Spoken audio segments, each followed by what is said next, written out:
China eastern airlines ప్రపంచంలోనే అత్యంత దూరం ప్రయాణించే ఫ్లైట్ను తాజాగా ప్రారంభించింది. ఇది విమానయాన చరిత్రలోనే ఓ మైలురాయి. షాంఘై నుంచి బ్యూనస్ ఎయిర్స్ వరకు ఈ కొత్త మార్గం మొత్తం 19,631 కిలోమీటర్ల దూరాన్ని కవర్ చేస్తుంది. ఇప్పటి వరకు ఉన్న అన్ని రికార్డుల్ని ఇది అధిగమించింది. ఈ విమానం ప్రయాణ సమయం 25 గంటల 30 నిమిషాలు. మధ్యలో న్యూజిలాండ్లోని ఆక్లాండ్లో ఇంధనం నింపడం, సిబ్బంది మార్పు కోసం చిన్న స్టాప్ మాత్రమే ఉంటుంది. అయితే విమానం మార్చాల్సిన అవసరం లేదు. తిరుగు ప్రయాణం సుమారు 4 గంటలు ఎక్కువ సమయం తీసుకుంటుందని ఎయిర్లైన్ ప్రకటించింది. ఈ కొత్త ఎయిర్ రూట్ ద్వారా ఇప్పటి వరకు ప్రపంచంలోనే ఎక్కువ దూరం ప్రయాణించే Singapore Airlines New York Singapore flight 19 గంటలను చైనా ఈస్టర్న్ అధిగమించింది.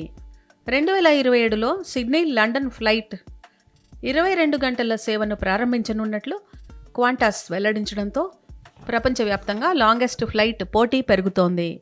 ఈ కొత్త లాంగెస్ట్ ఫ్లైట్ డబుల్ డెక్కర్ కాదు, కానీ సుదీర్ఘ ప్రయాణాలకు ప్రసిద్ధి చెందిన 316 సీట్ల బోయింగ్ 777-300ER.